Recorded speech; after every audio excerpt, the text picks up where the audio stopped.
سلطان صلاح الدین ایوبی کے دور کے واقعہ نگاروں کی تحریروں میں ایک شخص سیف اللہ کا ذکر ان الفاظ میں آتا ہے کہ اگر کسی انسان نے سلطان ایوبی کی عبادت کی ہے تو وہ سیف اللہ تھا۔ سلطان ایوبی کے گہرے دوست اور دست راست بہاؤالدین شداد کی اس ڈائری میں، جو آج بھی عربی زبان میں محفوظ ہے، سیف اللہ کا ذکر ذرا تفصیل سے ملتا ہے۔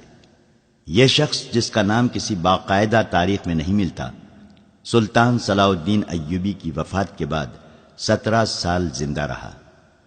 واقعہ نگار لکھتے ہیں کہ اس نے عمر کے یہ آخری 17 سال سلطان ایوبی کی قبر کی مجاوری میں گزار دیے تھے۔ اس نے وصیت کی تھی کہ وہ مر جائے تو اسے سلطان کے ساتھ دفن کیا جائے، مگر سیف اللہ کی کوئی حیثیت نہیں تھی۔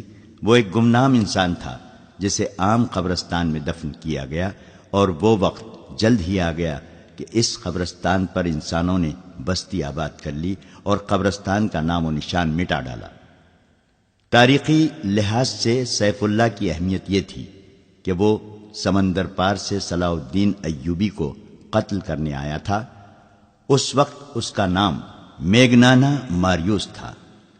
اس نے اسلام کا صرف نام سنا تھا، اسے کچھ علم نہیں تھا کہ اسلام کیسا مذہب ہے۔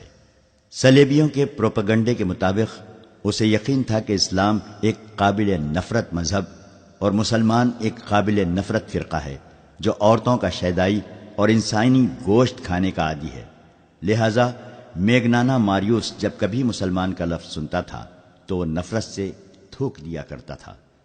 وہ بے مثال جرأت کا مظاہرہ کرتے ہوئے جب سلطان صلاح الدین ایوبی تک پہنچا تو میگنانا ماریوس قتل ہو گیا اور اس کے مردہ وجود سے سیف اللہ نے جنم لیا۔ تاریخ میں ایسے حکمرانوں کی کمی نہیں جنہیں قتل کیا گیا یا جن پر قاتلانہ حملے ہوئے، لیکن سلطان صلاح الدین ایوبی تاریخ کی ان معدود چند شخصیتوں میں سے ہے جسے قتل کرنے کی کوششیں دشمنوں نے بھی کی اور اپنوں نے بھی، بلکہ اپنوں نے اسے قتل کرنے کی غیروں سے زیادہ سازشیں کی۔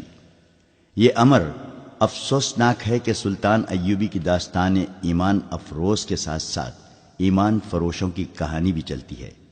اسی لیے صلاح الدین ایوبی نے بارہا کہا تھا کہ تاریخ اسلام وہ وقت جلد دیکھے گی جب مسلمان رہیں گے تو مسلمان ہی، لیکن اپنا ایمان بیچ ڈالیں گے اور صلیبی ان پر حکومت کریں گے۔ آج ہم وہ وقت دیکھ رہے ہیں۔ سیف اللہ کی کہانی اس وقت سے شروع ہوتی ہے جب سلطان ایوبی نے صلیبیوں کا متحدہ بیڑا بحر روم میں نظر آب و آتش کیا تھا۔ ان کے کچھ بحری جہاز بچ کر نکل گئے تھے۔ سلطان ایوبی بحر روم کے ساحل پر اپنی فوج کے ساتھ موجود رہا اور سمندر میں سے زندہ نکلنے والے صلیبیوں کو گرفتار کرتا رہا۔ ان میں 7 لڑکیاں بھی تھیں جن کا تفصیلی ذکر آپ پڑھ چکے ہیں۔ مصر میں سلطان کی سوڈانی سپاہ نے بغاوت کر دی جسے سلطان نے دبا لیا۔ اسے سلطان زنگی کی بھیجی ہوئی کمک بھی مل گئی۔ وہ اب صلیبیوں کے عزائم کو ختم کرنے کے منصوبے بنانے لگا۔ بحر روم کے پار روم شہر کے مضافات میں صلیبی سربراہوں کی کانفرنس ہو رہی تھی۔ ان میں شاہ اگسٹس تھا، شاہ ریمانڈ اور شہنشاہ لوئی ہفتم کا بھائی رابرٹ بھی تھا۔ اس کانفرنس میں سب سے زیادہ قہر و غضب میں آیا ہوا ایک شخص تھا جس کا نام ایملرک تھا۔ وہ صلیبیوں کے اس متحدہ بیڑے کا کمانڈر تھا جو مصر پر فوج کشی کے لیے گیا تھا، مگر صلاح الدین ایوبی ان پر ناگہانی آفت کی طرح ٹوٹ پڑا اور اس بیڑے کے ایک بھی سپاہی کو مصر کے ساحل پر قدم نہ رکھنے دیا۔ مصر کے ساحل پر جو صلیبی پہنچے وہ سلطان ایوبی کے ہاتھ میں جنگی قیدی تھے۔ صلیبیوں کی کانفرنس میں ایملرک کے ہونٹ کانپ رہے تھے۔ اس کا بیڑا غرق ہوئے 15 دن گزر گئے تھے۔ وہ 15ویں دن اٹلی کے ساحل پر پہنچا تھا۔ سلطان ایوبی کے آتشی تیر اندازوں نے اس کے جہاز کے بادبان اور مستول جلا ڈالے تھے۔ یہ تو اس کی خوش قسمتی تھی کہ اس کے ملاحوں اور سپاہیوں نے آگ پر قابو پا لیا تھا اور وہ جہاز کو بچا لے گئے تھے، مگر بادبانوں کے بغیر جہاز سمندر پر ڈولتا رہا۔ پھر طوفان آ گیا۔ اس کے بچنے کی کوئی صورت نہیں رہی تھی۔ بہت سے بچے کچے جہاز اور کشتیاں اس طوفان میں غرق ہو گئی تھیں۔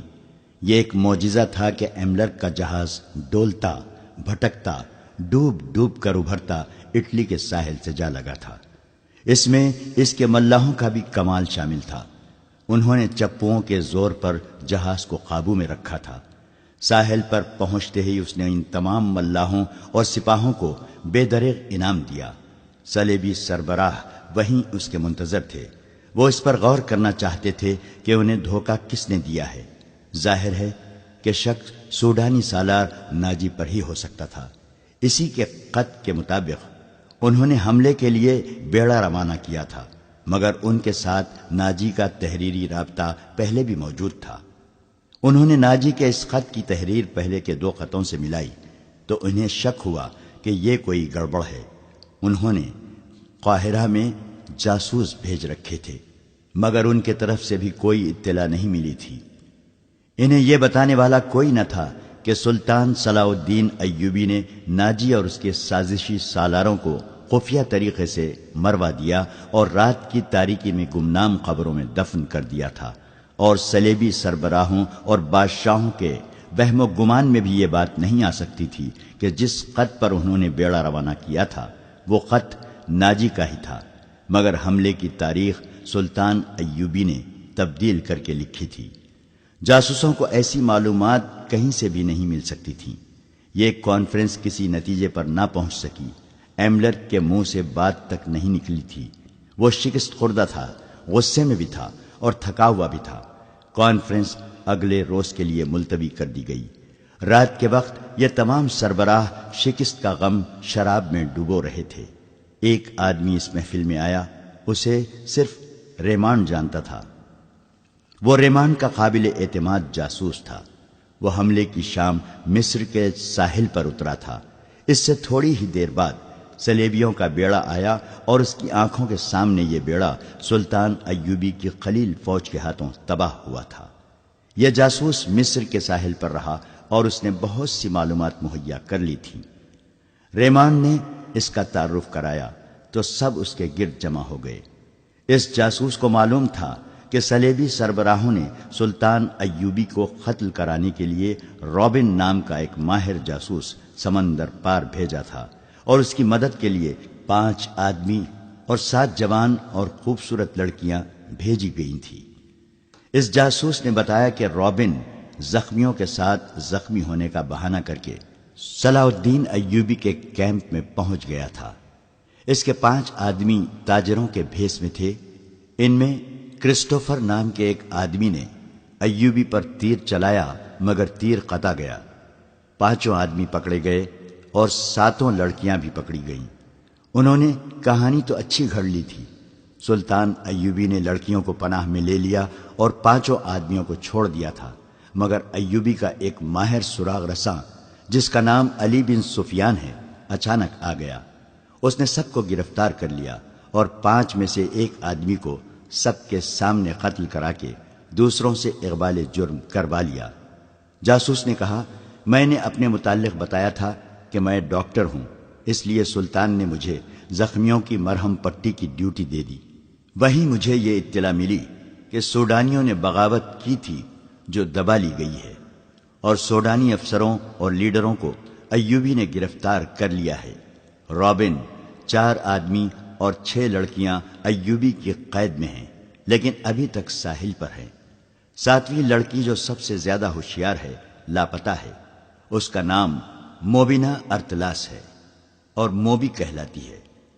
ایوبی بھی کیمپ میں نہیں ہے اور اس کا سراغ رساں علی بن سفیان بھی وہاں نہیں ہے۔ میں بڑی مشکل سے نکل کر آیا ہوں۔ بڑی زیادہ اجرت پر تیز رفتار کشتی مل گئی تھی۔ میں یہ خبر دینے آیا ہوں کہ رابن، اس کے آدمی اور لڑکیاں موت کے خطرے میں ہیں۔ مردوں کی ہمیں فکر نہیں کرنا چاہیے، لڑکیوں کو بچانا لازمی ہے۔ آپ جانتے ہیں کہ سب جوان ہیں اور چنی ہوئی خوبصورت ہیں۔ مسلمان ان کا جو حال کر رہے ہوں گے اس کا تصور آپ کر سکتے ہیں۔ ہمیں یہ قربانی دینی پڑے گی، شاہ اگسٹس نے کہا۔ اگر مجھے یقین دلایا جائے کہ لڑکیوں کو جان سے مار دیا جائے گا تو میں یہ قربانی دینے کے لیے تیار ہوں، ریمانڈ نے کہا، مگر ایسا نہیں ہوگا۔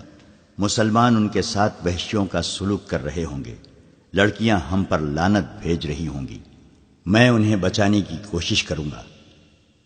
یہ بھی ہو سکتا ہے، رابرٹ نے کہا، کہ مسلمان ان لڑکیوں کے ساتھ اچھا سلوک کر کے ہمارے خلاف جاسوسی کے لیے استعمال کرنے لگیں۔ بہرحال ہمارا یہ فرض ہے کہ انہیں قید سے آزاد کرائیں۔ میں اس کے لیے اپنا آدھا خزانہ خرچ کرنے کے لیے تیار ہوں۔ یہ لڑکیاں صرف اس لیے قیمتی نہیں کہ یہ لڑکیاں ہیں، جاسوس نے کہا، وہ دراصل تربیت یافتہ ہیں۔ اتنے خطرناک کام کے لیے ایسی لڑکیاں ملتی کہاں ہیں؟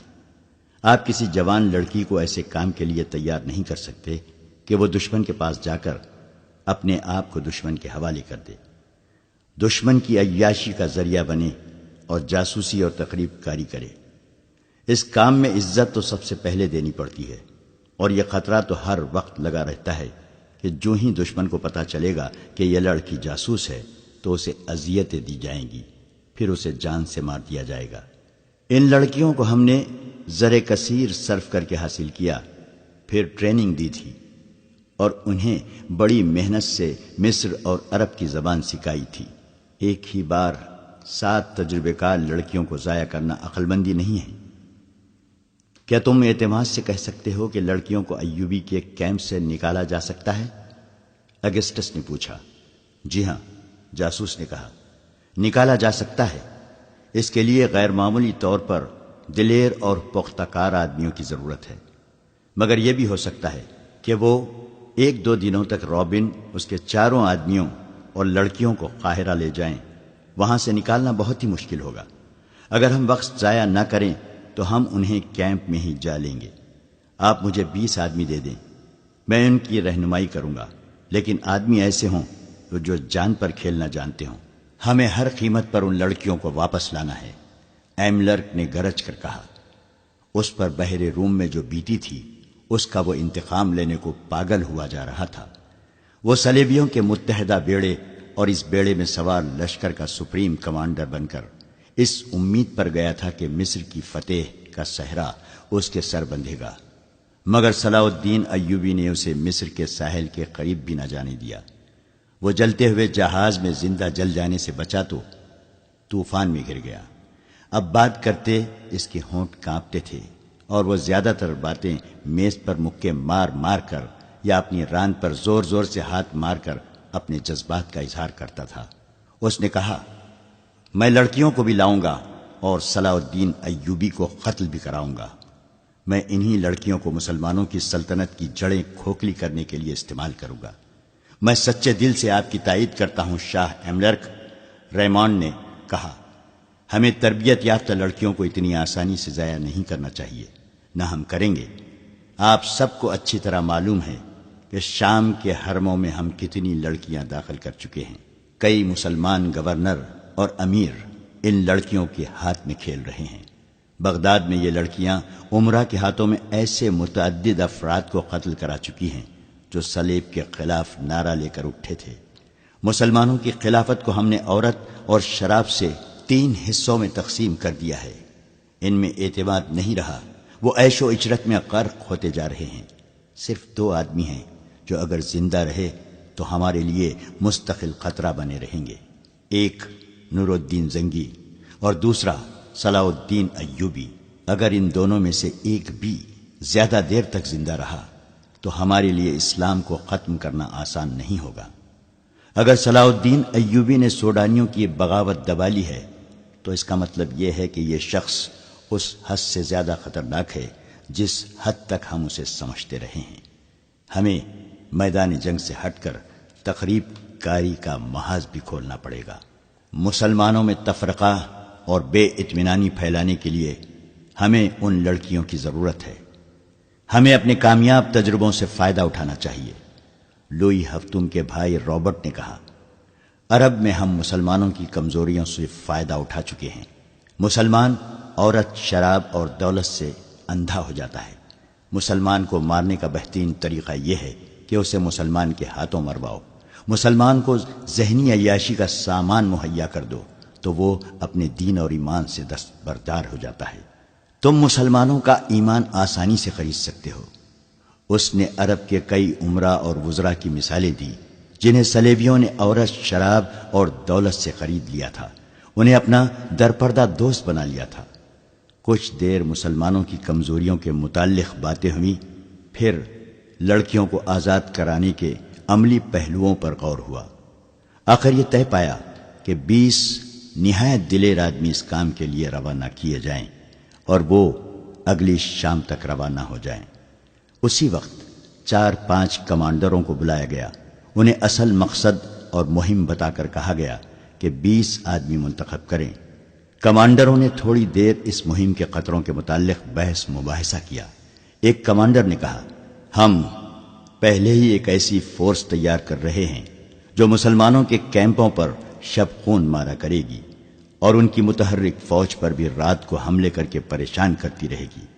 اس فورس کے لیے ہم نے چند ایک آدمی منتخب کیے ہیں، لیکن یہ آدمی 100% قابل اعتماد ہونے چاہیے۔ اگسٹس نے کہا، وہ ہماری تمہاری نظروں سے اوجھل ہو کر یہ کام کریں گے، اور یہ بھی ہو سکتا ہے کہ وہ کچھ بھی نہ کریں اور واپس آ کر کہیں کہ وہ بہت کچھ کر آئے ہیں۔ آپ یہ سن کر حیران ہوں گے، ایک کمانڈر نے کہا کہ ہماری فوج میں ایسے سپاہی بھی ہیں جنہیں ہم نے جیل خانوں سے حاصل کیا ہے۔ یہ ڈاکو، چور اور رہزن تھے، انہیں بڑی بڑی لمبی سزائیں دی گئی تھیں، انہیں جیل خانوں میں مرنا ہی تھا۔ ہم نے ان سے بات کی تو وہ جوش و خروش سے فوج میں آ گئے۔ آپ کو شاید یہ معلوم کر کے بھی حیرت ہو کہ ناکام حملے میں ان سزا یافتہ مجرموں نے بڑی بہادری سے کئی جہاز بچائے ہیں۔ میں لڑکیوں کو مسلمانوں سے آزاد کرانے کی مہم میں ایسے 3 آدمی بھیجوں گا۔ مورخوں نے لکھا ہے کہ مسلمانوں میں عیش و عشرت کا رجحان بڑھ گیا اور اتحاد ختم ہو رہا تھا۔ عیسائیوں نے مسلمانوں کو اخلاقی تباہی تک پہنچانے میں ذہنی عیاشی کا ہر سامان مہیا کیا۔ اب انہیں یہ توقع تھی کہ مسلمانوں کو ایک ہی حملے میں ختم کر دیں گے، چنانچہ ان کے خلاف عیسائی دنیا میں نفرت کی طوفانی مہم چلائی گئی اور ہر کسی کو اسلام کے خلاف جنگ میں شریک ہونے کی دعوت دی گئی۔ اس کے جواب میں معاشرے کے ہر شعبے کے لوگ صلیبی لشکر میں شامل ہونے لگے۔ ان میں پادری بھی شامل ہوئے اور عادی مجرم بھی گناہوں سے توبہ کر کے مسلمانوں کے خلاف مسلح ہو گئے۔ بعض ملکوں کے جیل خانوں میں جو مجرم لمبی قید کی سزائیں بھگت رہے تھے وہ بھی فوج میں بھرتی ہو گئے۔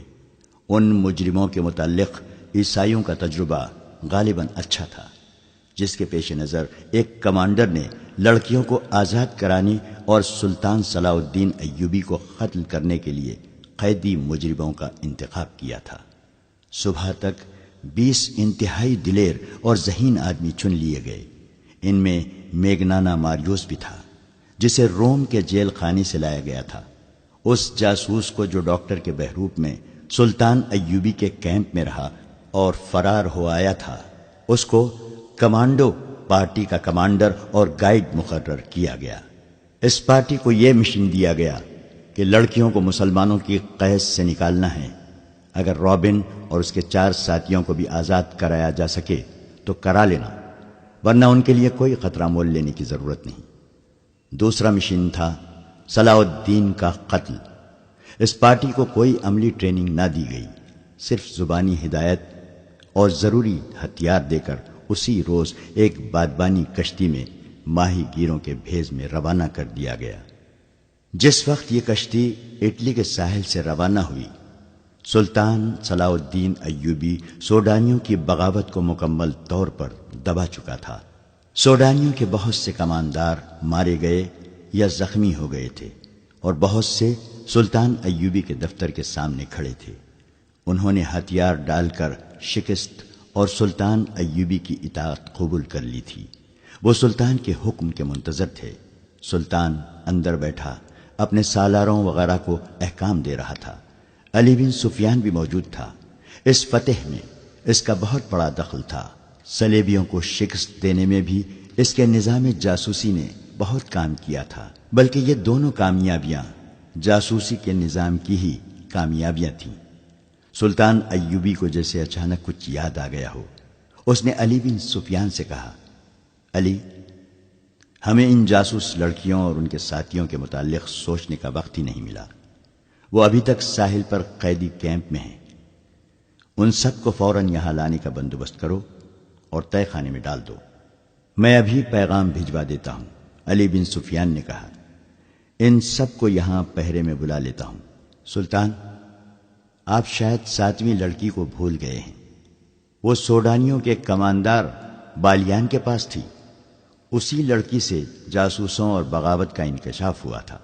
میں دیکھ رہا ہوں کہ بالیان ان کمانداروں میں نہیں ہیں جو باہر موجود ہیں، اور وہ زخمیوں میں بھی نہیں ہے، اور وہ مرے ہوئے لوگوں میں بھی نہیں ہے۔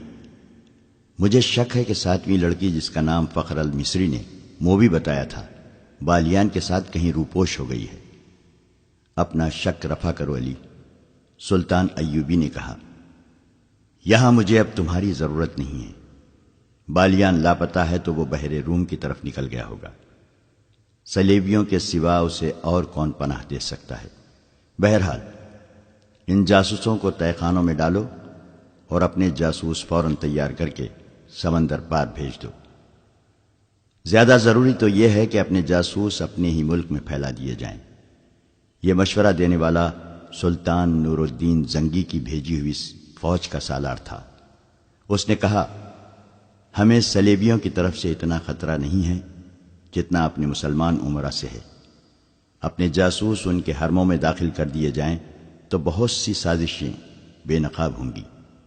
اس نے تفصیل سے بتایا کہ یہ خود ساختہ حکمران کس طرح صلیبیوں کے ہاتھوں میں کھیل رہے ہیں۔ سلطان زنگی اکثر پریشان رہتے ہیں کہ باہر کے حملوں کو روکیں یا اپنے گھر کو اپنے ہی چراغ سے جلنے سے بچائیں۔ سلطان ایوبی نے یہ رویداد غور سے سنی اور کہا، اگر تم لوگ جن کے پاس ہتھیار ہیں دیانت دار اور اپنے مذہب سے مخلص رہے تو باہر کے حملے اور اندر کی سازشیں قوم کا کچھ نہیں بگاڑ سکتی۔ تم اپنی نظر سرحدوں سے دور آگے لے جاؤ۔ سلطنت اسلامیہ کی کوئی سرحد نہیں۔ تم نے جس روز اپنے آپ کو اور خدا کے اس عظیم مذہب اسلام کو سرحدوں میں پابند کر لیا، اس روز سے یوں سمجھو کہ تم اپنے ہی قید خانے میں قید ہو جاؤ گے۔ پھر تمہاری سرحدیں سکڑنے لگے گی۔ اپنی نظریں بحر روم سے آگے لے جاؤ۔ سمندر تمہارا راستہ نہیں روک سکتے۔ گھر کے چراغوں سے نہ ڈرو، یہ تو ایک پھونک سے گل ہو جائیں گے۔ ان کی جگہ ہم ایمان کے چراغ روشن کریں گے۔ ہمیں امید ہے کہ ہم ایمان فروشی کو روک لیں گے سلطان محترم۔ سالار نے کہا، ہم مایوس نہیں، صرف 2 لعنتوں سے بچو میرے عزیز رفیقو۔ سلطان ایوبی نے کہا، مایوسی اور ذہنی عیاشی۔ انسان پہلے مایوس ہوتا ہے، پھر ذہنی عیاشی کے ذریعے راہ فرار اختیار کرتا ہے۔ اس دوران علی بن سفیان جا چکا تھا۔ اس نے فوراً ایک قاصد بحر روم کے کیمپ کی طرف اس پیغام کے ساتھ روانہ کر دیا کہ روبن اس کے 4 ساتھیوں اور لڑکیوں کو گھوڑوں یا اونٹوں پر سوار کر کے 20 محافظوں کے پہرے میں دارالحکومت کو بھیج دو۔ قاصد کو روانہ کر کے اس نے اپنے ساتھ 6-7 سپاہی لیے اور کماندار بالیان کی تلاش میں نکل گیا۔ اس نے ان سوڈانی کمانداروں سے جو باہر بیٹھے تھے بالیان کے متعلق پوچھ لیا تھا۔ سب نے کہا تھا کہ اسے لڑائی میں کہیں بھی نہیں دیکھا گیا تھا، اور نہ ہی وہ اس فوج کے ساتھ گیا تھا جو بحر روم کی طرف سلطان کی فوج پر حملہ کرنے کے لیے بھیجی گئی تھی۔ علی بن سفیان بالیان کے گھر گیا تو وہاں اس کی 2 بوڑھی خادماؤں کے سوا اور کوئی نہ تھا۔ انہوں نے بتایا کہ بالیان کے گھر میں 5 لڑکیاں تھیں۔ ان میں جس کی عمر ذرا زیادہ ہو جاتی تھی وہ اسے غائب کر دیتا اور اس کی جگہ جوان لڑکی لے آتا تھا۔ ان خادماؤں نے بتایا کہ بغاوت سے پہلے اس کے پاس ایک فرنگی لڑکی آئی تھی جو غیر معمولی طور پر خوبصورت اور ہوشیار تھی۔ بالیان اس کا غلام ہو گیا تھا۔ بغاوت کے 1 روز بعد جب سوڈانیوں نے ہتھیار ڈال دیے تو بالیان رات کے وقت گھوڑے پر سوار ہوا اور دوسرے گھوڑے پر اس فرنگی لڑکی کو سوار کیا، اور معلوم نہیں دونوں کہاں روانہ ہو گئے۔ ان کے ساتھ 7 گھوڑ سوار تھے۔ حرم کی لڑکیوں کے متعلق بوڑھیوں نے بتایا کہ وہ گھر میں جو ہاتھ لگا اٹھا کر لے چلی گئیں۔ علی بن سفیان وہاں سے واپس ہوا تو ایک گھوڑا سر پر دوڑتا آیا اور علی بن سفیان کے سامنے رک گیا۔ اس پر فخر المصری سوار تھا۔ کود کر گھوڑے سے اترا اور ہانپتی کانپتی آواز میں بولا، میں آپ کے پیچھے آیا ہوں۔ میں بھی اسی بدبخت بالیان اور اس کافر لڑکی کو ڈھونڈ رہا تھا۔ میں ان سے انتقام لوں گا۔ جب تک ان دونوں کو اپنے ہاتھوں قتل نہیں کر لوں گا مجھے چین نہیں آئے گا۔ میں جانتا ہوں وہ کدھر گئے ہیں۔ میں نے ان کا پیچھا کیا ہے، لیکن ان کے ساتھ 7 مسلح محافظ ہیں۔ میں اکیلا تھا۔ وہ بحر روم کی طرف جا رہے ہیں، مگر عام راستے سے ہٹ کر جا رہے ہیں۔ اس نے علی بن سفیان کے گھٹنوں پر ہاتھ رکھ کر کہا، خدا کے لیے مجھے صرف 4 سپاہی دے دیں، میں ان کے تعاقب میں جاؤں گا اور انہیں ختم کر کے آؤں گا۔ علی بن سفیان نے اسے اس وعدے سے ٹھنڈا کیا کہ وہ اسے 4 کی بجائے 20 سوار دے گا۔ وہ ساحل سے آگے اتنی جلدی نہیں جا سکتے، میرے ساتھ رہو۔ علی بن سفیان مطمئن ہو گیا کہ یہ تو پتہ چل گیا ہے کہ وہ کس طرف گئے ہیں۔ اس وقت بالیان اس سلیبی لڑکی کے ساتھ، جس کا نام موبی تھا، ساحل کی طرف جانے والے عام راستے سے ہٹ کر دور جا چکا تھا۔ ان علاقوں سے وہ اچھی طرح واقف تھا۔ اسے معلوم نہیں تھا کہ سوڈانی فوج اور اس کے کمانداروں کو صلاح الدین ایوبی نے معافی دے دی ہے۔ ایک تو وہ سلطان کے عتاب سے بھاگ رہا تھا، اور دوسرے یہ کہ وہ موبی جیسی حسین لڑکی کو نہیں چھوڑنا چاہتا تھا۔ وہ سمجھتا تھا کہ دنیا کی حسین لڑکیاں صرف مصر اور سوڈان میں ہی ہیں، مگر اٹلی کی اس لڑکی کے حسن اور دلکشی نے اسے اندھا کر دیا تھا۔ اس کی خاطر وہ اپنا رتبہ، اپنا مذہب اور اپنا ملک ہی چھوڑ رہا تھا۔ لیکن اسے یہ معلوم نہیں تھا کہ موبی اس سے جان چھڑانے کی کوشش کر رہی ہے۔ وہ جس مقصد کے لیے آئی تھی وہ ختم ہو چکا تھا، گو مقصد تباہ ہو گیا تھا، تاہم موبی اپنا کام کر چکی تھی۔ اس کے لیے اس نے اپنے جسم اور اپنی عزت کی قربانی دی تھی۔ وہ ابھی تک اپنی عمر سے دگنی عمر کے آدمی کی عیاشی کا ذریعہ بنی ہوئی تھی۔ بالیان اس خوش فہمی میں مبتلا تھا کہ موبی اسے بری طرح چاہتی ہے، مگر موبی اس سے نفرت کرتی تھی۔ وہ چونکہ مجبور تھی، اس لیے اکیلی بھاگ نہیں سکتی تھی۔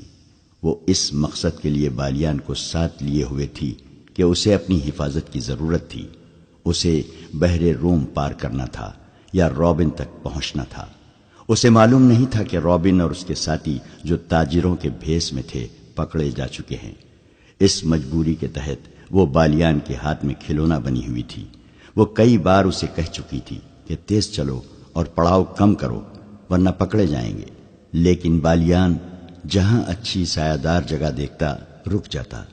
اس نے شراب کا ذخیرہ اپنے ساتھ رکھ لیا تھا۔ ایک رات موبی نے ایک ترکیب سوچی۔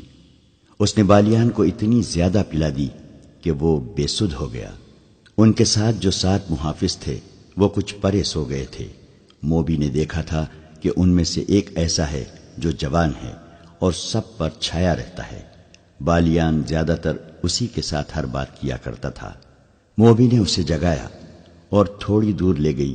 اس سے کہا، تم اچھی طرح جانتے ہو کہ میں کون ہوں، کہاں سے آئی ہوں اور یہاں کیوں آئی تھی۔ میں تم لوگوں کے لیے مدد لائی تھی تاکہ تم صلاح الدین ایوبی جیسے غیر ملکیوں سے آزاد ہو سکو، مگر تمہارا یہ کماندار بالیان اس قدر عیاش آدمی ہے کہ اس نے شراب پی کر بدمست ہو کر میرے جسم کے ساتھ کھیلنا شروع کر دیا۔ بجائے اس کے کہ وہ عقل مندی سے بغاوت کا منصوبہ بناتا اور فتح حاصل کرتا، اس نے مجھے اپنے حرم کی لونڈی بنا لیا اور اندھا دھند فوج کو 2 حصوں میں تقسیم کر کے ایسی لاپرواہی سے حملہ کروایا کہ ایک ہی رات میں تمہاری اتنی بڑی فوج ختم ہو گئی۔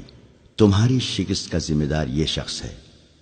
اب یہ میرے ساتھ صرف عیاشی کے لیے جا رہا ہے اور مجھے کہتا ہے کہ میں اسے سمندر پار لے جاؤں، اسے اپنی فوج میں رتبہ دلاؤں اور اس کے ساتھ شادی کر لوں، مگر مجھے اس شخص سے نفرت ہے۔ میں نے فیصلہ کیا ہے کہ اگر مجھے شادی ہی کرنی ہے اور اپنے ملک میں جا کر اسے فوج میں رتبہ دلانا ہے تو مجھے ایسے آدمی کا انتخاب کرنا چاہیے جو میرے دل کو اچھا لگے۔ وہ آدمی تم ہو۔ تم جوان ہو، دلیر ہو، عقل مند ہو۔ میں نے جب سے تمہیں دیکھا ہے تمہیں چاہ رہی ہوں۔ مجھے اس بوڑھے سے بچاؤ، میں تمہاری ہوں۔ سمندر پار چلو، فوج کا رتبہ اور مال و دولت تمہارے قدموں میں ہوگا، مگر اس آدمی کو یہیں ختم کرو۔ دیکھو وہ سویا ہوا ہے، اسے قتل کر دو اور آؤ نکل چلیں۔ اس نے محافظ کے گلے میں باہیں ڈال دی۔ محافظ اس کے حسن میں گرفتار ہو گیا۔ اس نے دیوانہ بار لڑکی کو اپنے بازوؤں میں جکڑ لیا۔ موبی اس جادوگری کی ماہر تھی۔ وہ ذرا پرے ہٹ گئی۔ محافظ اس کی طرف بڑھا تو عقب سے ایک برچھی اس کی پیٹھ میں اتر گئی۔ اس کے منہ سے ہائے نکلی اور وہ پہلو کے بل لڑک گیا۔ برچھی اس کی پیٹھ سے نکلی اور اسے آواز سنائی دی، نمک حرام، نمک حرام کو زندہ رہنے کا حق نہیں۔ لڑکی کی چیخ نکل گئی۔ وہ اٹھی اور اتنا ہی کہنے پائی تھی کہ تم نے اسے قتل کر دیا ہے کہ پیچھے سے ایک ہاتھ نے اس کے بازو کو جکڑ لیا اور جھٹکا دے کر اپنے ساتھ لے لیا۔ اسے بالیان کے پاس پھینک کر کہا، ہم اس شخص کے پالے ہوئے دوست ہیں، ہماری زندگی اسی کے ساتھ ہے، تم ہم میں سے کسی کو اس کے خلاف گمراہ نہیں کر سکتی، جو گمراہ ہوا اس نے سزا پالی ہے۔ بالیان شراب کے نشے میں بے ہوش پڑا تھا۔ تم لوگوں نے یہ بھی سوچا ہے کہ تم کہاں جا رہے ہو؟ موبی نے پوچھا۔ سمندر میں ڈوبنے، ایک نے جواب دیا۔ تمہارے ساتھ ہمارا کوئی تعلق نہیں ہے، جہاں تک بالیان جائے گا ہم وہیں تک جائیں گے۔ اور وہ دونوں جا کر لیٹ گئے۔ دوسرے دن بالیان جاگا تو اسے رات کا واقعہ بتایا گیا۔ موبی نے کہا کہ وہ مجھے جان کی دھمکی دے کر اپنے ساتھ لے گیا تھا۔ بالیان نے اپنے محافظوں کو شاباشی دی۔ اس کی یہ بات سنی انسنی کر دی کہ یہ لڑکی اسے گمراہ کر کے لے گئی تھی اور انہوں نے اس کی باتیں سنی تھیں۔ وہ موبی کے حسن اور شراب میں مدہوش ہو کر سب کچھ بھول گیا۔ موبی نے اسے ایک بار پھر کہا کہ تیز چلنا چاہیے، مگر بالیان نے پرواہ نہ کی۔ وہ اپنے آپ میں نہیں تھا۔ موبی اب آزاد نہیں ہو سکتی تھی۔ اس نے دیکھ لیا تھا کہ یہ لوگ اپنے دوستوں کو قتل کرنے سے بھی گریز نہیں کرتے۔ علی بن سفیان نے نہ جانے کیا سوچ کر ان کا تعاقب نہ کیا۔ بغاوت کے بعد کے حالات کو معمول پر لانے کے لیے وہ سلطان ایوبی کے ساتھ بہت مصروف ہو گیا تھا۔ ساحل کے کیمپ سے رابن، ان کے 4 ساتھیوں اور 6 لڑکیوں کو 15 محافظوں کی گارڈ میں قاہرہ کے لیے روانہ کر دیا گیا۔ قاصد ان سے پہلے روانہ ہو چکا تھا۔ قیدی اونٹوں پر سوار تھے اور گارڈ گھوڑوں پر۔ وہ معمول کی رفتار پر جا رہے تھے اور معمول کے مطابق پڑاؤ کر رہے تھے۔ وہ بے خوف و خطر جا رہے تھے۔ وہاں کسی دشمن کے حملے کا ڈر نہیں تھا۔ قیدی نہتے تھے اور ان میں 6 لڑکیاں تھیں۔ کسی کے بھاگنے کا بھی ڈر نہیں تھا، مگر وہ یہ بھول رہے تھے کہ یہ قیدی تربیت یافتہ جاسوس ہیں، بلکہ یہ لڑاکا جاسوس تھے۔ ان میں جو تاجروں کے بھیس میں پکڑے گئے تھے وہ چنے ہوئے تیر انداز اور تیغ زن تھے، اور لڑکیاں محض لڑکیاں نہیں تھیں جنہیں وہ کمزور عورت ذات سمجھ رہے تھے۔ ان لڑکیوں کی جسمانی دلکشی، یورپی رنگت کی جاذبیت، جوانی اور ان کی بے حیائی ایسے ہتھیار تھے جو اچھے اچھے جابر حکمرانوں سے ہتھیار ڈلوا لیتے تھے۔ محافظوں کا کمانڈر مصری تھا۔ اس نے دیکھا کہ ان 6 میں سے ایک لڑکی اس کی طرف دیکھتی رہتی ہے، اور وہ جب اسے دیکھتا ہے تو لڑکی کے ہونٹوں پر مسکراہٹ آ جاتی ہے۔ یہ مسکراہٹ اس مصری کو موم کر رہی تھی۔ شام کے وقت انہوں نے پہلا پڑاؤ کیا تو سب کو کھانا یاد آ گیا۔ اس لڑکی نے کھانا نہ کھایا۔ کمانڈر کو بتایا گیا تو اس نے لڑکی کے ساتھ بات کی۔ لڑکی اس کی زبان بولتی اور سمجھتی تھی۔ لڑکی کے آنسو نکل آئے۔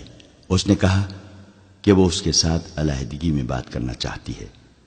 رات کو جب سب سو گئے تو کمانڈر اٹھا۔ اس نے لڑکی کو جگایا اور الگ لے گیا۔ لڑکی نے اسے بتایا کہ وہ ایک مظلوم لڑکی ہے۔ اسے فوجیوں نے ایک گھر سے اغوا کیا اور اپنے ساتھ رکھا۔ پھر اسے جہاز میں اپنے ساتھ لائے، جہاں وہ ایک افسر کی داشتہ بنی رہی۔ دوسری لڑکیوں کے متعلق اس نے بتایا کہ ان کے ساتھ اس کی ملاقات جہاز میں ہوئی تھی۔ انہیں بھی اغوا کر کے لایا گیا تھا۔ اچانک جہازوں پر آگ برسنے لگی اور جہاز جلنے لگا۔ ان لڑکیوں کو ایک کشتی میں بٹھا کر سمندر میں ڈال دیا گیا۔ کشتی انہیں اس ساحل پر لے آئی جہاں انہیں جاسوس سمجھ کر قید میں ڈال دیا گیا۔ یہ وہی کہانی تھی جو تاجروں کے بھیز میں جاسوسوں نے ان لڑکیوں کے متعلق صلاح الدین ایوبی کو سنائی تھی۔ مصری گارڈ کمانڈر کو معلوم نہیں تھا۔ وہ یہ کہانی پہلی بار سن رہا تھا۔ اسے تو حکم ملا تھا کہ یہ خطرناک جاسوس ہیں، انہیں قاہرہ لے جا کر سلطان کے ایک خفیہ محکمے کے حوالے کرنا ہے۔ اس حکم کے پیش نظر وہ ان لڑکیوں کی یا اس لڑکی کی کوئی مدد نہیں کر سکتا تھا۔ اس نے اس لڑکی کو اپنی مجبوری بتا دی۔ اسے معلوم نہیں تھا کہ لڑکی کی ترکش میں ابھی بہت سے تیر باقی ہیں۔ لڑکی نے کہا، میں تم سے کوئی مدد نہیں مانگتی، تم اگر میری مدد کرو گے تو میں تمہیں روک دوں گی، کیونکہ تم مجھے بہت اچھے لگتے ہو۔ میں اپنی خاطر تمہیں کسی مصیبت میں نہیں ڈالنا چاہتی، میرا کوئی غم خوار نہیں۔ میں ان لڑکیوں کو بالکل نہیں جانتی اور ان آدمیوں کو بھی نہیں جانتی۔ تم مجھے رحم دل لگتے ہو اور میرے دل کو بھی اچھے لگتے ہو، اس لیے تمہیں یہ باتیں بتا رہی ہوں۔ اتنی خوبصورت لڑکی کے منہ سے اس قسم کی باتیں سن کر کون سا مرد اپنے آپ میں رہ سکتا ہے؟ یہ لڑکی مجبور بھی تھی، رات کی تنہائی بھی تھی۔ مصری کی مردانگی پگھلنے لگی۔ اس نے لڑکی کے ساتھ دوستانہ باتیں شروع کر دی۔ لڑکی نے ایک اور تیر چلایا اور صلاح الدین ایوبی کے کردار پر زہر اگلنے لگی۔ اس نے کہا، میں نے تمہارے گورنر صلاح الدین ایوبی کو اپنی مظلومیت کی یہ کہانی سنائی تھی۔ مجھے امید تھی کہ وہ میرے حال پر رحم کرے گا، مگر اس نے مجھے اپنے خیمے میں رکھ لیا اور شراب پی کر میرے ساتھ بدکاری کرتا رہا۔ اس وحشی نے میرا جسم توڑ دیا ہے۔ شراب پی کر وہ اتنا وحشی بن جاتا ہے کہ اس میں انسانیت رہتی ہی نہیں۔ مصری کا خون کھولنے لگا۔ اس نے بدک کر کہا، ہمیں کہا گیا تھا کہ صلاح الدین ایوبی مومن ہے، فرشتہ ہے، شراب اور عورت سے نفرت کرتا ہے۔ مجھے اب اس کے پاس لے جایا جا رہا ہے۔ لڑکی نے کہا، اگر تمہیں یقین نہ آئے تو رات کو دیکھ لینا کہ میں کہاں ہوں گی۔ وہ مجھے قید خانے میں نہیں، اپنے حرم میں رکھے گا۔ مجھے اس آدمی سے ڈر آتا ہے۔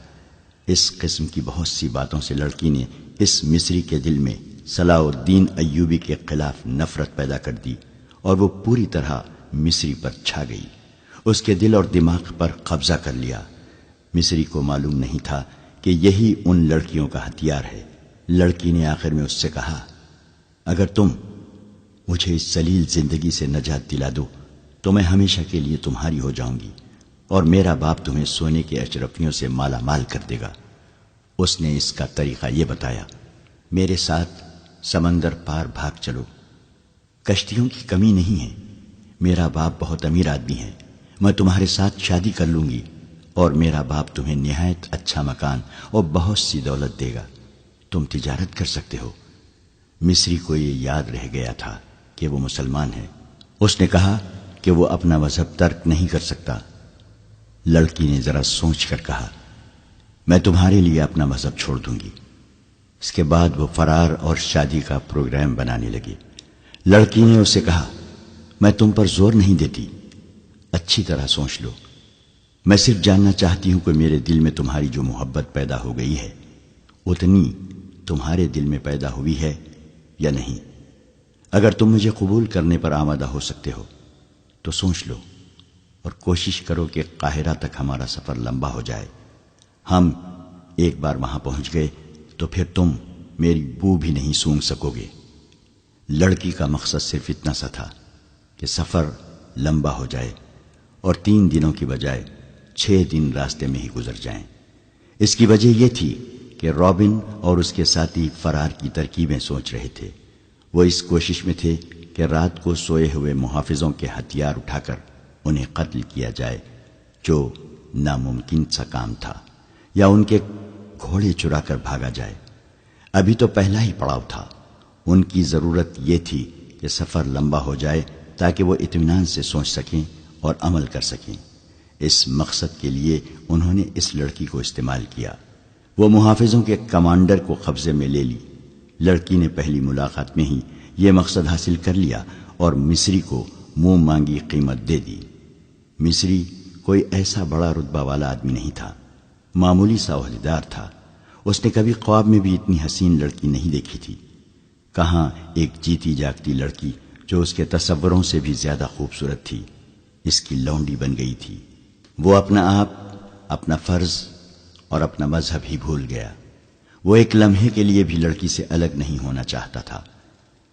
اس پاگل پن میں اس نے صبح کے وقت پہلا حکم یہ دیا کہ جانور بہت تھکے ہوئے ہیں، لہذا آج سفر نہیں ہوگا، محافظوں اور شتربانوں کو اس حکم سے بہت خوشی ہوئی۔ وہ محاذ کی سختیوں سے اکتائے ہوئے تھے، انہیں منزل تک پہنچنے کی کوئی جلدی نہیں تھی۔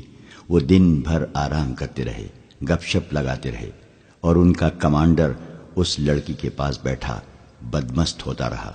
دن گزر گیا، رات آئی، اور جب سب سو گئے تو مصری لڑکی کو ساتھ لیے دور چلا گیا۔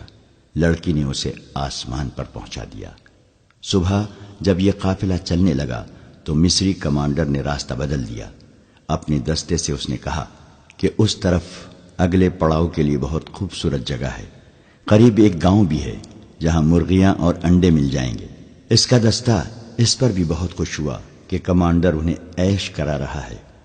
البتہ اس دستے میں 2 عسکری ایسے تھے جو کمانڈر کی ان حرکتوں سے خوش نہیں تھے۔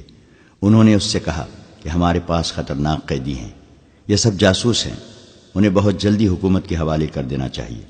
بلا وجہ سفر لمبا کرنا ٹھیک نہیں ہے۔ مصری نے انہیں یہ کہہ کر چپ کروا دیا کہ یہ میری ذمہ داری ہے کہ جلدی پہنچوں یا دیر سے، جواب طلبی ہوئی تو مجھ سے ہوگی۔ دونوں خاموش تو ہو گئے، لیکن وہ الگ جا کر آپس میں خسر پسر کرتے رہے۔ دوپہر کے بعد انہیں دور آگے بہت سے گدھ اڑتے اور اترتے نظر آئے۔ یہ اس کی نشانی تھی کہ وہاں کوئی مردار ہے۔ وہ علاقہ مٹی اور ریت کے ٹیلوں کا تھا، صحرائی درخت بھی تھے۔ چلتے چلتے وہ ان ٹیلوں میں داخل ہو گئے۔ راستہ اوپر ہوتا گیا اور ایک بلند جگہ سے انہیں ایک میدان نظر آیا جہاں گدھوں کے قول اترتے ہوئے شور بپا کر رہے تھے۔ ذرا اور آگے گئے تو نظر آیا کہ یہ لاشیں ہیں، بدبو بھی ہے۔ یہ ان سوڈانیوں کی لاشیں تھیں جو بحر روم کے ساحل پر مقیم سلطان ایوبی کی فوج پر حملہ کرنے چلے تھے۔ سلطان ایوبی کے جانباز سواروں نے راتوں کو ان کی عقبی حصے پر حملے کر کے یہ کشت خون کیا اور سوڈانی فوج کو تتر بتر کر دیا تھا۔ یہاں سے آگے میلوں وسعت میں لاشیں بکھری ہوئی تھیں۔ سوڈانیوں کو اپنی لاشیں اٹھانے کی مہلت نہیں ملی۔ قیدیوں اور محافظوں کا قافلہ چلتا رہا اور ذرا سا رخ بدل کر لاشوں اور گدھوں سے ہٹ گیا۔ قافلہ جب وہاں سے گزر رہا تھا تو انہوں نے دیکھا کہ لاشوں کے ارد گرد ان کے ہتھیار بھی بکھرے ہوئے تھے۔ ان میں کمانے اور ترکش تھے، برچیاں، تلواریں اور ڈھالیں بھی تھیں۔ قیدیوں نے یہ ہتھیار دیکھ لیے۔ انہوں نے آپس میں باتیں کی اور رابن نے اس لڑکی سے کچھ کہا جس نے مصری کمانڈر پر قبضہ کر رکھا تھا۔ لاشیں اور ہتھیار دور دور تک پھیلے ہوئے تھے۔ دائیں طرف ٹیلوں کے قریب سرسبز جگہ تھی، پانی بھی نظر آ رہا تھا۔ سبزہ ٹیلوں کے اوپر تک گیا ہوا تھا۔ لڑکی نے کمانڈر کو اشارہ کیا تو وہ اس کے قریب چلا گیا۔ لڑکی نے کہا، یہ بہت اچھی جگہ ہے، یہیں رک جاتے ہیں۔ مصری نے قافلے کا رخ پھیر دیا اور سرسبز ٹیلے کے قریب پانی کے چشمے پر جا رکا۔ رات یہیں بسر کرنی تھی۔ سب گھوڑوں اور اونٹوں سے اترے، جانور پانی پر ٹوٹ پڑے۔ رات گزارنے کے لیے اچھی جگہ دیکھی جانے لگی۔ 2 ٹیلوں کے درمیان جگہ کشادہ بھی تھی اور وہاں سبزہ بھی تھا۔ یہی جگہ منتخب کر لی گئی۔ جب رات کا اندھیرا گہرا ہوا تو سب سو گئے۔ مصری جاگ رہا تھا اور لڑکی بھی جاگ رہی تھی۔ اس رات اسے خاص طور پر جاگنا اور مصری کمانڈر کو پوری طرح مدہوش کرنا تھا۔ اسے جب قراٹوں کی آوازیں سنائی دینے لگیں تو وہ مصری کے پاس چلی گئی۔ اسی لڑکی کی خاطر وہ سب سے الگ اور دور ہٹ کر لیٹا تھا۔ لڑکی اسے ٹیلے کے اوٹ میں لے گئی اور وہاں سے اور زیادہ دور جانے کی خواہش ظاہر کی۔ مصری اس کی خواہشوں کا غلام ہو گیا تھا۔ اسے احساس تک نہ تھا کہ آج رات لڑکی اسے ایک خاص مقصد کے لیے دور لے جا رہی ہے۔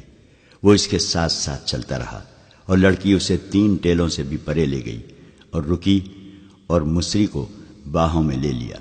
مصری بے خود ہو گیا۔ ادھر رابن نے جب دیکھا کہ کمانڈر جا چکا ہے اور دوسرے محافظ گہری نیند سوئے ہوئے ہیں تو اس نے لیٹے لیٹے اپنے ایک ساتھی کو جگایا۔ اس نے 7 والے کو جگایا۔ اس طرح رابن کے 4 ساتھی جاگ اٹھے۔ محافظ ان سے ذرا دور سوئے ہوئے تھے۔ مصری کمانڈر کو لڑکی نے اتنا بے پرواہ کر دیا تھا کہ رات کو وہ سنتری کھڑا نہیں کرتا تھا۔ پہلے رابن پیٹ کے بل رینگتا محافظوں سے دور چلا گیا۔ اس کے بعد اس کے 4 ساتھی بھی چلے گئے۔ ٹیلے کی اوٹ میں ہو کر وہ تیز تیز چلنے لگے اور لاشوں تک پہنچ گئے۔ ٹٹول ٹٹول کر انہوں نے 3 کمانے اور ترکش اٹھائے اور ایک ایک برچھی اٹھا لی۔ اسی مقصد کے لیے انہوں نے لڑکی سے کہا تھا کہ وہ کمانڈر سے کہے کہ یہاں پڑاؤ کیا جائے۔ وہ ہتھیار لے کر واپس ہوئے۔ اب وہ اکٹھے تھے۔ وہ سوئے ہوئے محافظوں کے قریب جا کھڑے ہوئے۔ رابن نے ایک محافظ کے سینے میں برچھی مارنے کے لیے برچھی ذرا سا اوپر اٹھائی، باقی 4 بھی ایک محافظ کے سر پر کھڑے تھے۔ یہ نہایت کامیاب چال تھی۔ وہ بیک وقت 4 محافظوں کو ختم کر سکتے تھے اور باقی 11 کے سنبھلنے تک انہیں بھی ختم کرنا مشکل نہیں تھا۔ پیچھے 3 شتربان تھے اور مصری کمانڈر۔ وہ آسان شکار تھے۔ رابن نے جو ہی برچھی اوپر اٹھائی، زناٹا سا سنائی دیا اور ایک تیر رابن کے سینے میں اتر گیا۔ اس کے ساتھ ہی ایک تیر رابن کے ایک ساتھی کے سینے میں لگا۔ وہ ڈولے۔ ان کے 3 ساتھی ابھی دیکھ ہی رہے تھے کہ یہ کیا ہوا کہ 2 اور تیر آئے اور 2 اور قیدی اوندھے ہو گئے۔ آخری قیدی بھاگنے کے لیے پیچھے کو مڑا ہی تھا کہ ایک تیر اس کے پہلو میں اتر گیا۔ یہ کام اتنی خاموشی سے ہو گیا کہ ان محافظوں میں سے کسی کی آنکھ ہی نہ کھلی، جن کے سروں پر موت آن کھڑی ہوئی تھی۔ تیر انداز آگے آئے۔ انہوں نے مشعلیں روشن کی۔ یہ وہ 2 محافظ تھے جنہوں نے اپنے کمانڈر سے کہا تھا کہ انہیں منزل پر جلدی پہنچنا چاہیے۔ وہ دیانتدار تھے۔ وہ سوئے ہوئے تھے۔ جب 4 قیدی ان کے قریب سے گزرے تو ان میں سے ایک کی آنکھ کھل گئی تھی۔ اس نے اپنے ساتھی کو جگایا اور قیدیوں کا تعاقب دبے پاؤں کیا۔ انہوں نے یہ ارادہ کیا تھا کہ اگر قیدیوں نے بھاگنے کی کوشش کی تو انہیں تیروں سے ختم کر دیں گے، مگر اس سے پہلے وہ دیکھنا چاہتے تھے کہ یہ کیا کرتے ہیں۔ اندھیرے میں انہیں جو کچھ نظر آ رہا تھا وہ دیکھتے رہے۔ قیدی ہتھیار اٹھا کر واپس آئے تو دونوں محافظ آ کر ٹیلے کے ساتھ چھپ کر بیٹھ گئے۔ جو ہی قیدیوں نے محافظ کو برچھیاں مارنے کے لیے برچھیاں اٹھائیں، انہوں نے تیر چلا دیے، پھر 4 کو ختم کر دیا۔ انہوں نے اپنے کمانڈر کو آواز دی تو اسے لاپتہ پایا۔ اس آواز سے لڑکیاں جاگ اٹھیں اور باقی محافظ بھی جاگے۔ لڑکیوں نے اپنے آدمیوں کی لاشیں دیکھیں۔ ہر ایک لاش میں ایک تیر اترا ہوا تھا۔ لڑکیاں خاموشی سے لاشوں کو دیکھتی رہیں۔ انہیں معلوم تھا کہ یہ آدمی آج رات کیا کریں گے۔ مصری کمانڈر وہاں نہیں تھا اور ایک لڑکی بھی غائب تھی۔ محافظوں کو معلوم نہیں تھا کہ جب ان قیدی جاسوسوں کے سینوں میں تیر داخل ہوئے تھے، بالکل اسی وقت ان کے مصری کمانڈر کی پیٹھ میں ایک خنجر اتر گیا تھا۔ اس کی لاش تیسرے ٹیلے کے ساتھ پڑی تھی۔ اس رات صحرا کی ریت خون کی پیاسی معلوم ہوتی تھی۔ مصری کمانڈر اپنے محافظ دستے اور قیدیوں سے بے خبر اس لڑکی کے ساتھ چلا گیا اور لڑکی اسے خاصا دور لے گئی تھی۔ اسے معلوم تھا کہ اس کے ساتھی ایک خونی ڈرامہ کھیلیں گے۔ لڑکی مصری کو ایک ٹیلے کے ساتھ لے کے بیٹھ گئی۔ اسی ٹیلے سے ذرا پرے بالیان اور اس کے 6 محافظوں نے پڑاؤ ڈال رکھا تھا۔ ان کے گھوڑے کچھ دور بندھے ہوئے تھے۔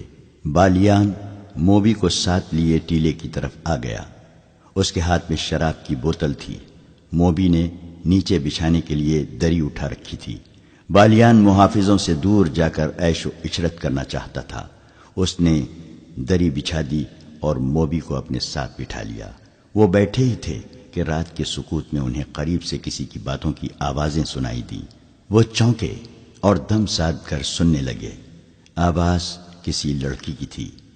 بالیان اور موبی دبے پاؤں اس طرف آئے اور ٹیلے کی اوٹ سے دیکھا۔ انہیں 2 سائے بیٹھے ہوئے نظر آئے۔ صاف پتہ چلتا تھا کہ ایک عورت ہے اور ایک مرد۔ موبی اور زیادہ قریب آ گئی اور غور سے باتیں سننے لگی۔ مصری کمانڈر کے ساتھ اس لڑکی نے ایسی واضح باتیں کی کہ موبی کو یقین ہو گیا کہ یہ اس کی ساتھی لڑکی ہے، اور یہ بھی واضح ہو گیا کہ اسے قاہرہ لے جایا جا رہا ہے۔ مصری نے جو حرکتیں اور باتیں کیں وہ تو بالکل ہی صاف تھیں، کسی شک کی گنجائش نہیں تھی۔ موبی جان گئی کہ یہ مصری اس لڑکی کو اس کی مجبوری کے عالم میں عیاشی کا ذریعہ بنا رہا ہے۔ موبی نے یہ بالکل نہ سوچا کہ ارد گرد کوئی اور بھی ہوگا، اور اس نے جو ارادہ کیا ہے اس کا نتیجہ کیا ہوگا۔ اس نے پیچھے ہٹ کر بالیان کے کان میں کہا، یہ مصری ہے اور یہ میرے ساتھ کی ایک لڑکی کے ساتھ عیش کر رہا ہے۔ اس لڑکی کو بچا لو۔ یہ مصری تمہارا دشمن ہے اور لڑکی تمہاری دوست۔ اس نے بالیان کو اور زیادہ بھڑکانے کے لیے کہا، یہ بڑی خوبصورت لڑکی ہے، اسے بچا لو اور اپنی سفری حرم میں اضافہ کر لو۔ بالیان شراب پیے ہوئے تھا۔ اس نے کمربند سے خنجر نکالا اور بہت تیزی سے آگے بڑھ کر خنجر مصری کمانڈر کی پیٹھ میں گھونپ دیا۔ خنجر نکال کر اسی تیزی سے ایک اور وار کیا۔ لڑکی مصری سے آزاد ہو کر اٹھ کھڑی ہوئی۔ موبی دوڑی اور اسے آواز دی۔ وہ دوڑ کر موبی سے لپٹ گئی۔ موبی نے اس سے پوچھا کہ دوسری کہاں ہیں؟ اس نے رابن اور دوسرے ساتھیوں کے متعلق بھی بتایا اور یہ بھی کہا کہ وہ 15 محافظوں کے پہرے میں ہیں۔ بالیان دوڑتا گیا اور اپنے 6 ساتھیوں کو بلا لایا۔ ان کے پاس کمانیں اور دوسرے ہتھیار تھے۔ اتنے میں قیدیوں کے محافظوں میں سے ایک اپنے مصری کمانڈر کو آوازیں دیتا ادھر آیا۔ بالیان کے ایک ساتھی نے تیر چلایا اور اس محافظ کو ختم کر دیا۔ وہ لڑکیوں نے اپنی جگہ لے جانے کے لیے آگے آگے چل پڑی۔ بالیان کو آخری ٹیلے کے پیچھے روشنی نظر آئی۔ اس نے ٹیلے کی اوٹ میں جا کر دیکھا، وہاں بڑی بڑی 2 مشعلیں جل رہی تھیں۔ ان کے ڈنڈے زمین پر گڑے ہوئے تھے۔ ان کے اوپر والے سروں پر تیل میں بھیگے ہوئے کپڑے لپٹے ہوئے تھے جو جل رہے تھے۔ بالیان اپنے ساتھیوں کے ساتھ اندھیرے میں تھا۔ اسے روشنی میں 5 لڑکیاں الگ کھڑی نظر آ رہی تھیں اور محافظ بھی دکھائی دے رہے تھے۔ ان کے درمیان 5 لاشیں پڑی تھیں جن میں تیر اترے ہوئے تھے۔ موبی اور دوسری لڑکی کی سسکیاں نکلنے لگیں۔ موبی کے اکسانے پر بالیان نے اپنے ساتھیوں سے کہا کہ یہ تمہارا شکار ہے، تیروں سے ختم کر دو۔ ان کی تعداد اب 14 تھی۔ یہ ان کی بدقسمتی تھی کہ وہ روشنی میں تھے۔ بالیان کے ساتھیوں نے کمانوں میں تیر ڈالے اور تمام تیر ایک ہی بار کمانوں سے نکلے۔ دوسرے ہی لمحے کمانوں میں 6 اور تیر آ چکے تھے۔ ایک ہی بار قیدیوں کے 6 محافظ ختم ہو گئے۔ باقی ابھی سمجھ ہی نہ سکے تھے کہ یہ تیر کہاں سے آئے۔ 6 اور تیروں نے 6 اور محافظوں کو گرا دیا۔ باقی دور رہ گئے تھے۔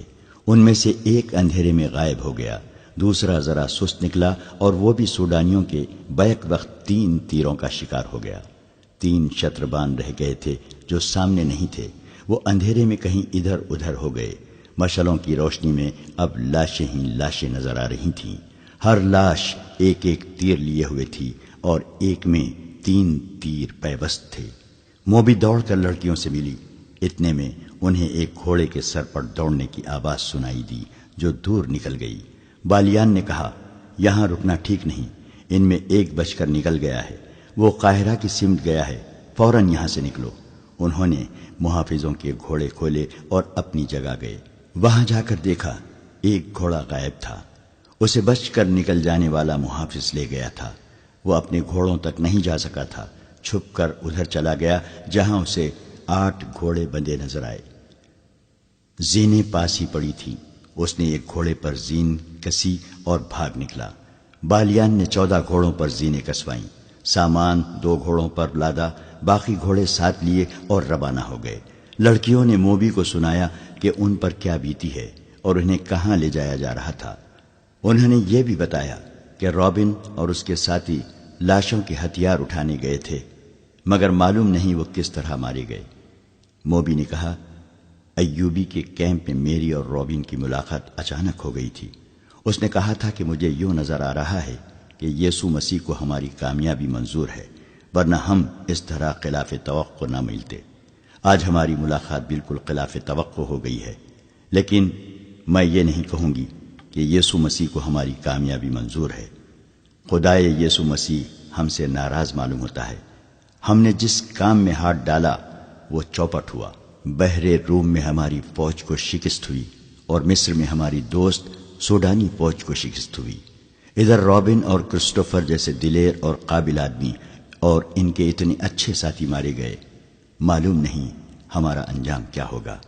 ہمارے جیتے جی تمہیں کوئی ہاتھ لگا نہیں سکتا۔ بالیان نے کہا، میرے شیروں کا کمال تم نے دیکھ لیا۔ جس وقت قیدیوں کا قافلہ لاشوں کے پاس ٹیلوں میں رکا تھا، اس وقت ساحل پر سلطان ایوبی کی فوج کے کیمپ میں 3 آدمی داخل ہوئے۔ وہ اٹلی کی زبان بولتے تھے۔ ان کا لباس اٹلی کے دیہاتیوں جیسا تھا۔ ان کی زبان کوئی نہیں سمجھتا تھا۔ اٹلی کے جنگی قیدیوں سے معلوم کیا گیا۔ انہوں نے بتایا کہ یہ اٹلی سے آئے ہیں اور اپنی لڑکیوں کو ڈھونڈتے پھر رہے ہیں۔ یہ یہاں کے سالار سے ملنا چاہتے ہیں۔ انہیں بہاؤالدین شداد کے پاس پہنچا دیا گیا۔ صلاح الدین ایوبی کی غیر حاضری میں شداد کیمپ کمانڈر تھا۔ اٹلی کا ایک جنگی قیدی بلایا گیا۔ وہ مصر کی زبان بھی جانتا تھا۔ اس کی وساست سے ان آدمیوں کے ساتھ باتیں ہوئیں۔ ان 3 آدمیوں میں ایک ادھیڑ عمر تھا اور 2 جوان تھے۔ تینوں نے ایک ہی جیسی بات سنائی۔ تینوں کی ایک ایک جوان بہن کو صلیبی فوج ان کے گھروں سے اٹھا لائے تھے۔ انہیں کسی نے بتایا تھا کہ وہ لڑکیاں مسلمانوں کے کیمپ میں پہنچ گئی ہیں۔ یہ اپنی بہنوں کی تلاش میں آئے تھے۔ انہیں بتایا گیا کہ یہاں 7 لڑکیاں آئی تھیں۔ انہوں نے یہی کہانی سنائی تھی، مگر 7ویں جاسوس نکلی۔ ان تینوں نے کہا کہ ہماری بہنوں کا جاسوسی کے ساتھ کوئی تعلق نہیں ہے۔ ہم تو غریب اور مظلوم لوگ ہیں، کسی سے کشتی مانگ کر اتنی دور آئے ہیں۔ ہم غریبوں کی بہنیں جاسوسی کی جرات کیسے کر سکتی ہیں؟ ہمیں ان 7 لڑکیوں کا کچھ پتہ نہیں، معلوم نہیں وہ کون ہوں گی۔ ہم تو اپنی بہنوں کو ڈھونڈ رہے ہیں، ہمارے پاس اور کوئی لڑکی نہیں۔ شداد نے بتایا، یہی 7 لڑکیاں تھیں جن میں سے ایک لاپتہ ہو گئی تھی، اور باقی 6 کو پرسوں صبح یہاں سے روانہ کر دیا گیا ہے۔ اگر انہیں دیکھنا چاہتے ہو تو قاہرہ چلے جاؤ۔ ہمارا سلطان رحم دل انسان ہے، تمہیں لڑکیاں دکھا دے گا۔ نہیں، ایک نے کہا، ہماری بہنیں جاسوس نہیں، وہ 7 کوئی اور ہوں گی۔ ہماری بہنیں سمندر میں ڈوب گئی ہوں گی، یا ہمارے ہی فوجیوں نے انہیں اپنے پاس رکھا ہوا ہوگا۔ بہاؤالدین شداد نیک خصلت انسان تھا۔ اس نے ان دیہاتیوں کی مظلومیت سے متاثر ہو کر ان کی خاطر تواضع کی اور انہیں عزت سے رخصت کیا۔ اگر وہاں علی بن سفیان ہوتا تو ان تینوں کو اتنی آسانی سے نہ جانے دیتا۔ اس کی سراغ رساں نظریں بھانپ لیتی کہ یہ تینوں جھوٹ بول رہے ہیں۔ تینوں چلے گئے، کسی نے بھی نہ دیکھا کہ وہ کہاں گئے ہیں۔ وہ چلتے ہی چلے گئے اور شام تک چلتے ہی رہے۔ کیمپ سے دور جہاں کوئی خطرہ نہ تھا، وہ چٹانوں کے اندر چلے گئے۔ وہاں ان جیسے 18 آدمی بیٹھے ان کا انتظار کر رہے تھے۔ ان تینوں میں جو ادھیڑ عمر تھا وہ میگنانا ماریوس تھا۔ یہ صلیبیوں کی وہ کمانڈو پارٹی تھی جسے لڑکیوں کو آزاد کرانے اور اگر ممکن ہو سکے تو سلطان ایوبی کو قتل کرنے کا مشن دیا گیا تھا۔ ان تینوں نے کیمپ سے کچھ اور ضروری معلومات بھی حاصل کر لی تھیں۔ یہ بھی معلوم کر لیا تھا کہ صلاح الدین ایوبی یہاں نہیں، قاہرہ میں ہے۔ شداد کے ساتھ باتیں کرتے جہاں انہیں یہ معلوم ہو گیا تھا کہ لڑکیاں قاہرہ کو روانہ کر دی گئی ہیں، وہاں انہوں نے یہ بھی معلوم کر لیا تھا کہ ان کے ساتھ 5 مرد قیدی بھی ہیں۔ یہ پارٹی ایک بڑی کشتی میں آئی تھی۔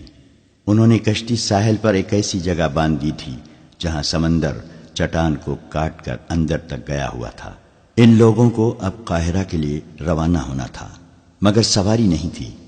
یہ 3 آدمی جو کیمپ میں گئے تھے یہ بھی دیکھ آئے تھے کہ اس فوج کے گھوڑے اور اونٹ کہاں بندھے ہوئے ہیں۔ انہوں نے یہ بھی دیکھا تھا کہ کیمپ سے جانور چوری کرنا آسان نہیں۔ 21 گھوڑے یا اونٹ چوری نہیں کیے جا سکتے تھے۔ ابھی سورج طلوع ہونے میں بہت دیر تھی۔ وہ پیدل ہی چل پڑے۔ اگر انہیں سواری مل جاتی تو وہ قیدیوں کو راستے میں ہی جا لینے کی کوشش کرتے۔ اب وہ یہ سوچ کر پیدل چلے کہ قاہرہ میں جا کر قیدیوں کو چھڑانے کی کوشش کریں گے۔ سب جانتے تھے کہ یہ زندگی اور موت کی مہم ہے۔ صلیبی فوج کے سربراہوں اور شاہوں نے انہیں کامیابی کی صورت میں جو انعام دینے کا وعدہ کیا تھا وہ اتنا زیادہ تھا کہ کوئی کام کیے بغیر اپنے کنبوں سمیت ساری عمر آرام اور بے فکری کی زندگی بسر کر سکتے تھے۔ میگنانا ماریوس کو جیل خانے سے لایا گیا تھا۔ اسے ڈاکہ زنی کے جرم میں 30 سال سزائے قید دی گئی تھی۔ اس کے ساتھ 2 اور قیدی تھے جن میں ایک کی سزا 24 سال اور دوسرے کی 27 سال تھی۔ اس زمانے میں قید خانے قصاب خانے ہوتے تھے۔ مجرم کو انسان نہیں سمجھا جاتا تھا۔ بڑی ظالمانہ مشقت لی جاتی اور مویشیوں کی طرح کھانے کو بیکار خوراک دی جاتی تھی۔ قیدی رات کو بھی آرام نہیں کر سکتے تھے۔ ایسی قید سے موت بہتر تھی۔ ان تینوں کو انعام کے علاوہ سزا معاف کرنے کا وعدہ کیا گیا تھا۔ صلیب پر حلف لے کر انہیں اس پارٹی میں شامل کیا گیا تھا۔ جس پادری نے ان سے حلف لیا تھا اس نے انہیں بتایا تھا کہ وہ جتنے مسلمانوں کو قتل کریں گے اس سے 10 گنا ان کے گناہ بخشے جائیں گے، اور اگر انہوں نے صلاح الدین ایوبی کو قتل کیا تو ان کے تمام گناہ بخش دیے جائیں گے، اور اگلے جہاں خدائے یسوع مسیح انہیں جنت میں جگہ دیں گے۔ یہ معلوم نہیں کہ یہ تینوں قید خانے کے جہنم سے آزاد ہونے کے لیے موت کی اس مہم میں شامل ہوئے تھے، یا اگلے جہان جنت میں داخل ہونے کے لیے، یا انعام کا لالچ انہیں لے آیا تھا، یا وہ نفرت جو ان کے دلوں میں مسلمانوں کے خلاف ڈالی گئی تھی۔ بہرحال وہ عزم کے پختہ معلوم ہوتے تھے، اور ان کا جوش و خروش بتا رہا تھا کہ وہ کچھ کر کے ہی مصر سے نکلیں گے یا جانیں قربان کر دیں گے۔ باقی 18 تو فوج کے منتخب آدمی تھے۔ انہوں نے جلتے ہوئے جہازوں سے جانیں بچائی تھیں اور بڑی مشکل سے واپس گئے تھے۔ وہ مسلمانوں سے اس ذلت آمیز شکست کا انتقام لینا چاہتے تھے۔ انعام کا لالچ تو تھا ہی، یہی جذبہ تھا جس کے جوش سے وہ اندیکھی منزل کی سمت پیدل ہی چل پڑے۔ دوپہر کے وقت ایک گھوڑ سوار صلاح الدین ایوبی کے ہیڈ کوارٹر کے سامنے جا رکا۔ گھوڑے کا پسینہ پھوٹ رہا تھا اور سوار کے منہ سے تھکن کے مارے بات نہیں نکل رہی تھی۔ وہ گھوڑے سے اترا تو گھوڑے کا سارا جسم بڑی زور سے کانپا۔ گھوڑا گر پڑا اور مر گیا۔ سوار نے اسے آرام دیے بغیر اور پانی پلائے بغیر ساری رات اور آدھا دن مسلسل دوڑایا تھا۔ سلطان ایوبی کے محافظوں نے سوار کو گھیرے میں لے لیا، اسے پانی پلایا، اور جب وہ بات کرنے کے قابل ہوا تو اس نے کہا کہ کسی سالار یا کماندار سے ملا دو۔ سلطان ایوبی خود ہی باہر آ گیا تھا۔ سوار اسے دیکھ کر اٹھا اور سلام کر کے کہا، سلطان کا اقبال بلند ہو، بری خبر لایا ہوں۔ سلطان ایوبی اسے اندر لے گیا اور کہا، خبر جلدی سناؤ۔ قیدی لڑکیاں بھاگ گئی ہیں، ہمارا پورا دستہ مارا گیا ہے۔ اس نے کہا، مرد قیدیوں کو ہم نے جان سے مار دیا ہے، میں اکیلا بچ کے نکلا ہوں۔ مجھے یہ معلوم نہیں کہ حملہ آور کون تھے۔ ہم مشعلوں کی روشنی میں اور وہ اندھیرے میں، اندھیرے سے تیر آئے اور میرے تمام ساتھی ختم ہو گئے۔ یہ قیدیوں کے محافظوں کے دستے کا وہ آدمی تھا جو اندھیرے میں غائب ہو گیا تھا اور سوڈانیوں کا گھوڑا کھول کر بھاگ آیا تھا۔ اس نے گھوڑے کو بلا روکے سر پر دوڑایا تھا اور اتنا طویل سفر آدھے سے بھی تھوڑے وقت میں طے کر لیا تھا۔ سلطان صلاح الدین ایوبی نے علی بن سفیان اور فوج کے ایک نائب سالار کو بلا لیا۔ وہ آئے تو اس آدمی سے کہا کہ وہ اب ساری بات سنائے۔ اس نے کیمپ سے روانگی کے وقت سے بات شروع کی اور اپنے کمانڈر کے متعلق بتایا کہ وہ ایک قیدی لڑکی کے ساتھ دل بہلاتا رہا اور قیدیوں سے لاپرواہ ہو گیا۔ پھر راستے میں جو کچھ ہوتا رہا اور آخر میں جو کچھ ہوا اس نے سنا دیا، مگر وہ یہ نہ بتا سکا کہ حملہ آور کون تھے۔ سلطان ایوبی نے علی بن سفیان اور نائب سالار سے کہا، اس کا مطلب یہ ہے کہ صلیبی چھاپا مار مصر کے اندر موجود ہیں۔ ہو سکتا ہے، علی بن سفیان نے کہا، یہ صحرائی ڈاکو بھی ہو سکتے ہیں۔ اتنی خوبصورت 6 لڑکیاں ڈاکوؤں کے لیے بہت بڑی کشش تھی۔ تم نے اس کی بات غور سے نہیں سنی؟ سلطان ایوبی نے کہا۔ اس نے کہا ہے کہ مرد قیدی لاشوں کے ہتھیار اٹھا لائے تھے اور محافظوں کو قتل کرنے لگے تھے۔ محافظوں میں سے 2 نے انہیں تیروں سے ہلاک کر دیا اور اس کے بعد ان پر حملہ ہوا۔ اس سے یہی ظاہر ہوتا ہے کہ صلیبی چھاپا مار ان کے تعاقب میں تھے۔ وہ کوئی بھی تھے سلطان محترم، نائب سالار نے کہا۔ فوری طور پر کرنے والا کام یہ ہے کہ اس عسکری کو رہنمائی کے لیے ساتھ بھیجا جائے اور کم از کم 20 گھوڑ سوار جو تیز رفتار ہوں تعاقب کے لیے بھیجے جائیں۔ یہ بات کی بات ہے کہ وہ کون تھے۔ میں اپنے ایک نائب کو ساتھ بھیجوں گا، علی بن سفیان نے کہا۔ اس عسکری کو کھانا کھلاؤ، سلطان ایوبی نے کہا۔ اسے تھوڑی دیر آرام کر لینے دو۔ اتنی دیر میں 20 سوار تیار کر دو اور تعاقب میں روانہ کرا دو۔ اگر ضرورت سمجھو تو زیادہ سوار بھیج دو۔ میں نے جہاں سے گھوڑا کھولا تھا وہاں 8 گھوڑے بندھے ہوئے تھے۔